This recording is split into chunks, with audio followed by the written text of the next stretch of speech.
ओम शांति। आज 23 सितंबर 2025 के साकार मधुर महावाक्य हैं। मीठे बच्चे, हर बात में योग बल से काम लो। बाप से कुछ भी पूछने की बात नहीं। तुम ईश्वरी संतान हो, इसलिए कोई भी आसुरी काम ना करो। प्रश्न है आज की मुरली का, तुम्हारे इस योग बल की करामात क्या है? क्या प्रश्न आज का कि तुम्हारे इस योग बल की करामात क्या है? उत्तर है इसका कि यही योग बल है जिससे तुम्हारी सब कर्मेंद्रियां वश हो जाती हैं। योग बल के सिवाय तुम पावन बन नहीं सकते। योग बल से ही सारी सृष्टि पावन बनती है। इसलिए पावन बनने के लिए व भोजन को शुद्ध बनाने के लिए याद की यात्रा में रहो। युक्ति से चलो, नम्रता से व्यवहार करो। ओम शांति। रूहानी बाप रूहानी बच्चों को समझाते हैं। दुनिया में किसको मालूम नहीं है कि रूहानी बाप आकर स्वर्ग की व नई दुनिया की स्थापना कैसे करते हैं। कोई भी नहीं जानते हैं। तुम बाप से कोई भी प्रकार की मांगनी नहीं कर सकते हो। बाप सब कुछ समझाते हैं, कुछ भी पूछने की दरकार नहीं रहती। सब कुछ आप ही समझाते रहते हैं। बाप कहते हैं कि मुझे कल्प कल्प इस भारत खंड में आकर क्या करना है। मैं जानता हूँ, तुम नहीं जानते। रोज समझाते रहते हैं। कोई भल एक अक्षर भी ना पूछे तो भी सब कुछ समझाते रहते हैं। कभी पूछते हैं खान पान की तकलीफ़ होती है, कभी पूछते हैं कि खान पान की तकलीफ़ होती है। अब यह तो समझ की बात है। बाबा ने कह दिया है कि हर बात में योग बल से काम लो, याद की यात्रा से काम लो, और कहाँ भी जाओ तो मुख्य बात बाप को जरूर याद करना है और कोई भी आसुरी काम नहीं करना है। हम ईश्वरीय संतान हैं, वह है सबका बाप। सबके लिए शिक्षा यह एक ही देंगे। बाप शिक्षा देते हैं, बच्चे स्वर्ग का मालिक बनना है। राजाई में भी पोजीशन तो होती ही है ना। हर एक के पुरुषार्थ अनुसार मर्तबा होता है। पुरुषार्थ बच्चों को करना है और प्रारब्ध बच्चों को पानी है। पुरुषार्थ कराने लिए बाप आते हैं। तुमको कुछ भी पता नहीं था कि बाप कब आएंगे, क्या आकर करेंगे, कहाँ ले जाएंगे। बाप ही आकर समझाते हैं कि ड्रामा प्लान अनुसार तुम कहाँ से गिरे हो, एकदम ऊंची चोटी से। जरा भी बुद्धि में नहीं आता कि हम कौन हैं। अब महसूस करते हो ना कि तुमको स्वप्न में भी नहीं था कि बाप आकर क्या करेंगे। तुम भी कुछ नहीं जानते थे। अब बाप मिला हुआ है तो समझते हो कि ऐसे बाप के ऊपर तो न्योछावर होना पड़े। जैसे पतिव्रता स्त्री होती है तो पति पर कितना न्योछावर जाती है। चिता पर चढ़ने में भी डर नहीं होता है। कितनी बहादुर होती है। आगे चिता पर बहुत चढ़ती थी। यहाँ बाबा तो ऐसी कोई तकलीफ नहीं देते हैं। भल नाम ज्ञान चिता है, परंतु जलने की कोई बात नहीं। बाप बिल्कुल ऐसे समझाते हैं जैसे मक्खन से बाल। बच्चे समझते हैं बरोबर जन्म जन्मांतर का सिर पर बोझा है। कोई एक अजामिल नहीं, हर एक मनुष्य एक दूसरे जास्ती अजामिल है। मनुष्यों को क्या पता पास्ट जन्म में क्या क्या किया है। अभी तुम समझते हो कि पाप ही किए हैं। वास्तव में पुण्य आत्मा एक भी नहीं है, सब है पाप आत्माएं। पुण्य करे तो पुण्य आत्मा बन जाए। पुण्य आत्माएं होती हैं सतयुग में। कोई ने हॉस्पिटल आदि बनाए तो क्या हुआ, सीढ़ी उतरने से थोड़ी ही बच जाएगा। चढ़ती कला तो नहीं होती है ना, गिरते ही जाते हैं। यह बाप तो ऐसा विलब्ध है जिस पर कहते हैं जीते जी न्योछावर जाए, क्योंकि पतियों का पति बापों का बाप सबसे ऊंच है। बच्चों को अभी बाप जगा रहे हैं, ऐसा बाप जो स्वर्ग का मालिक बनाते हैं। कितना साधारण है। शुरू में बच्चियाँ जब बीमार पड़ती थी तो बाबा खुद उन्हों की सेवा करते थे। अहंकार कुछ भी नहीं। बाप दादा ऊंच से ऊंच हैं। कहते हैं जैसे कर्म मैं इनसे कराऊंगा या करूंगा, दोनों जैसे एक हो जाते हैं। पता थोड़ी ही पड़ता है बाप क्या करते दादा क्या करते हैं। कर्म अकर्म विकर्म की गति बाप ही बैठ कर समझाते हैं। बाप बहुत ऊंच है। माया का भी कितना प्रभाव है। ईश्वर बाप कहते हैं ऐसे मत करो तो भी नहीं मानते हैं। भगवान कहते हैं मीठे बच्चे यह काम नहीं करना, फिर भी उल्टा काम कर देते हैं। उल्टे काम के लिए ही मना करेंगे ना। लेकिन माया भी बड़ी ज़बरदस्त है। भूले चूके भी बाप को नहीं भूलना है। कुछ भी करे, मारे अथवा कूटे, ऐसा कुछ बाप करते नहीं हैं, परंतु यह एक्सट्रीम में कहा जाता है। गीत भी है, तुम्हारे दर को कभी नहीं छोड़ेंगे, चाहे कुछ भी कहो। बाहर में रखा ही क्या है, बुद्धि ही कहती है जाएंगे कहाँ। बाप बादशाही देते हैं, फिर थोड़ी ही कभी मिलती है। ऐसे थोड़ी ही दूसरे जन्म में कुछ मिल सकता है, नहीं। यह पारलौकिक बाप है जो बेहद सुखधाम को तुमको मालिक बनाते हैं। बच्चों को दैवी गुण भी धारण करने हैं। सो भी बाप राय देते हैं कि अपना पुलिस आदि का काम भी करो, नहीं तो डिसमिस कर देंगे। अपना काम तो करना ही है, आंख दिखानी पड़ती है। जितना हो सके प्रेम से काम लो, नहीं तो युक्ति से आंख दिखाओ। हाथ नहीं चलाना है। बाबा से कितने ढेर बच्चे हैं, बाबा को भी बच्चों का होना यानी कि ख्याल रहता है ना। मूल बात है पवित्र रहना। जन्म जन्मांतर तुमने पुकारा है ना कि हे पतित पावन, आकर हमको पावन बनाओ, परंतु अर्थ कुछ भी नहीं समझते। बुलाते हैं तो जरूर पतित हैं, नहीं तो बुलाने की दरकार नहीं, पूजा की भी दरकार नहीं। बाप समझाते हैं तुम अबलाओं पर कितने अत्याचार होते हैं, सहन करना ही है। युक्तियाँ भी बतलाते रहते हैं।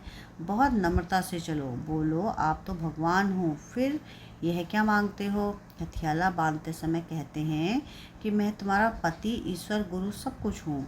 अब मैं पवित्र रहना चाहती हूँ, तो तुम रोकते क्यों हो। भगवान को तो पतित पावन कहा जाता है ना, आप ही पावन बनाने वाले बन जाओ। ऐसे प्यार से नम्रता से बात करनी चाहिए। क्रोध करे तो फूलों की वर्षा करो। मारते हैं फिर अफसोस भी करते हैं। जैसे शराब पीते हैं तो बड़ा नशा चढ़ जाता है, अपने को बादशाह समझते हैं, तो यह विष भी ऐसी ही चीज़ है। बात मत पूछो, पछताते भी हैं, परंतु आदत पड़ी है तो वह टूटती नहीं है। एक दो बार विकार में गया, बस नशा चढ़ा, फिर गिरते रहेंगे। जैसे नशे की चीज़ खुशी में लाती है, विकार भी ऐसी हैं। यहाँ फिर बड़ी मेहनत है। सिवाय योग बल के कोई भी कर्मेंद्रियों को वश नहीं कर सकते। योग बल की ही करामात है। तब तो नाम मशहूर है, बाहर से आते हैं यहाँ योग सीखने, शांति में बैठे रहेंगे, घर बार से दूर हो जाते हैं। वह तो है आधा कल्प के लिए आर्टिफिशियल शांति, किसको सच्ची शांति का मालूम ही नहीं। बाप कहते हैं बच्चे, तुम्हारा स्वधर्म ही है शांत। इस शरीर से तुम कर्म करते हो, जब तक शरीर धारण ना करे तब तक आत्मा शांत रहती है, फिर कहाँ न कहाँ जाकर प्रवेश करती है। यहाँ तो फिर कोई सूक्ष्म शरीर से धक्के खाती रहती है। वह छाया के शरीर होते हैं, कोई दुख देने वाले होते हैं, कोई अच्छे होते हैं। यहाँ भी कोई भले मनुष्य हैं जो किसको दुख नहीं देते हैं, कोई तो बहुत दुख देते हैं। जैसे साधु महात्मा होते हैं। बाप समझाते हैं मीठे मीठे से कहते बच्चों, तुम 5000 वर्ष के बाद फिर से आकर मिले हो, क्या लेने के लिए। बाप ने बताया तुमको क्या मिलने का है। बाबा आपसे क्या मिलना है यह तो प्रश्न ही नहीं, आप तो हो ही हेवनली गॉडफादर, नई दुनिया के रचयिता, तो जरूर आपसे बादशाही मिली होगी। बाप कहते हैं थोड़ा भी कुछ समझकर जाते हैं तो स्वर्ग में जरूर आ जाएंगे। हम स्वर्ग की स्थापना करने आए हैं। बड़े से बड़ा आसामी है भगवान और प्रजापिता ब्रह्मा। तुम जानते हो कि विष्णु कौन है, और कोई को भी पता नहीं है। तुम तो कहेंगे हम इनके घराने के हैं। यह लक्ष्मी नारायण तो सतयुग में राज्य करते हैं। यह चक्र आदि वास्तव में विष्णु को थोड़ी ही हैं। यह अलंकार हम ब्राह्मणों के हैं। अभी यह नॉलेज है, सतयुग में थोड़ी ही है समझाएंगे। ऐसी बातें बताने की कोई में ताकत नहीं है। तुम इस 84 के चक्र को जानते हो, इनका अर्थ कोई समझ ना सके। बच्चों को बाप ने समझाया है, बच्चे समझ गए हैं कि हमको तो यह अलंकार सौंपते नहीं, हम अभी शिक्षा पा रहे हैं, पुरुषार्थ कर रहे हैं, फिर ऐसे बन जाएंगे। स्वदर्शन चक्र फिराते फिराते हम देवता बन जाएंगे। स्वदर्शन चक्र अर्थात रचयिता और रचना के आदि मध्य अंत को जानना है। सारी दुनिया में कोई भी यह समझ नहीं सकते कि यह सृष्टि का चक्र कैसे फिरता है। बाप कितना सहज कर समझाते हैं। इस चक्र की आयु इतनी बड़ी तो हो नहीं सकती। मनुष्य सृष्टि का ही समाचार सुनाया जाता है कि इतने मनुष्य हैं। ऐसे थोड़ी बताया जाता है कि कछुए कितने हैं, मछलियाँ आदि कितनी हैं। मनुष्यों की ही बात है। तुमसे भी प्रश्न पूछते हैं, बाप सब कुछ बतलाते रहते हैं। सिर्फ उस पर पूरा ध्यान देना है। बाबा ने समझाया है कि योग बल से तुम सृष्टि को पावन बनाते हो, तो क्या योग बल से खाना शुद्ध नहीं हो सकता है? अच्छा, तुम तो ऐसे बने हो, फिर कोई को आप समान बनाते हो। अभी तुम बच्चे समझते हो कि बाप आया है स्वर्ग की बादशाही फिर से देने, तो इनको रिफ्यूज़ नहीं करना है। विश्व की बादशाही रिफ्यूज़ की तो ख़त्म, फिर रिफ्यूज यानी किचड़े के डिब्बे में जाकर पड़ेंगे। यह हमारी दुनिया है किचड़ा, तो इसको रिफ्यूज़ ही कहेंगे। दुनिया का हाल देखो क्या है। तुम तो जानते हो हम विश्व के मालिक बनते हैं। यह किसको पता नहीं है कि सतयुग में एक ही राज्य था। मानेंगे नहीं। अपना घमंड रहता है तो फिर जरा भी सुनते नहीं। कह देते यह सब आपकी कल्पना है। कल्पना से ही यह शरीर आदि बना हुआ है। अर्थ कुछ नहीं समझते, बस यह ईश्वर की कल्पना है। ईश्वर जो चाहे सो बनते हैं, उनका यह खेल है। ऐसी बातें करते हैं, बात मत पूछो। अभी तुम बच्चे जानते हो बाबा आया हुआ है। बुढ़िया भी कहती है बाबा हर 5000 वर्ष के बाद हम आपसे स्वर्ग का वर्षा लेते हैं। हम अभी आए हैं स्वर्ग की रजाई लेने। तुम जानते हो कि सभी एक्टर्स का अपना पार्ट है। एक का पार्ट ना मिले दूसरे से, तुम फिर इसी ही नाम रूप में आकर इसी समय बाप से वर्षा लेने का पुरुषार्थ करेंगे। कितनी अतः कमाई है। भल बाबा कहते हैं थोड़ा भी सुना है तो स्वर्ग में आ जाएंगे, परंतु हर एक मनुष्य पुरुषार्थ तो ऊंच बनने का ही करते हैं ना।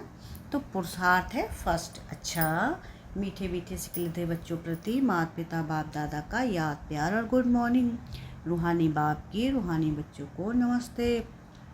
हम रूहानी बच्चों की रूहानी बाप दादा को याद प्यार गुड मॉर्निंग और नमस्ते। शुक्रिया प्यारे बाबा, शुक्रिया। धारणा के लिए मुख्य सार है। सार की पहली पॉइंट है, जैसे बाबा बच्चों की सेवा करते हैं, कोई अहंकार नहीं, ऐसे ही फॉलो फादर करना है। बाप की श्रीमत पर चल, विश्व की बादशाही लेनी है, रिफ्यूज़ नहीं करनी है। सेकंड पॉइंट है, बापों का बाप पतियों का पति जो सबसे ऊंच है, विलवेड है, उस पर जीते जी न्यौछावर जाना है। ज्ञान चिता पर बैठना है। कभी भूले चूके भी बाप को भूल उल्टा काम नहीं करना है। प्रश्न है, वरदान है आज की मुरली का, खुशियों के अकुट खजाने से भरपूर सदा बेफिक्र बादशाह हो। खुशियों के सागर द्वारा रोज खुशी का अकुट खजाना मिलता है, इसलिए किसी भी परिस्थिति में खुशी गायब नहीं हो सकती। किसी भी बात का फिक्र हो नहीं सकता। ऐसे नहीं प्रॉपर्टी का क्या होगा, परिवार का क्या होगा, परिवर्तन ही होगा ना। पुरानी दुनिया में कितना भी श्रेष्ठ हो, लेकिन सब पुराना ही है, इसलिए बेफिक्र बन गए। जो होगा अच्छा होगा। ब्राह्मणों के लिए सब अच्छा है, कुछ भी बुरा नहीं। आपके पास ये ऐसी बादशाही है जिसे कोई भी छीन नहीं सकता। स्लोगन है आज की मुरली का, इस संसार को एक अलौकिक खेल और परिस्थितियों को खिलौना मानकर खेलो, खिलौना मानकर चलो तो कभी भी निराश नहीं होंगे। अब व्यक्ति सारे हैं कि अब लगन की अग्नि को प्रज्वलित कर योग को ज्वाला रूप बनाओ। लास्ट सो फास्ट पुरुषार्थ ज्वाला रूप का ही रहा हुआ है। पांडवों के कारण यादव रुके हुए हैं। पांडवों की श्रेष्ठ शान रूहानी शान की स्थिति यादवों की परेशानी वाली परिस्थिति को समाप्त करेगी, तो उनकी शान से परेशान आत्माओं को शांति और चैन का वरदान दो। ज्वाला स्वरूप अर्थात लाइट हाउस माइट हाउस स्थिति को समझते हुए इसी पुरुषार्थ में रहो। अच्छा, ओम शांति।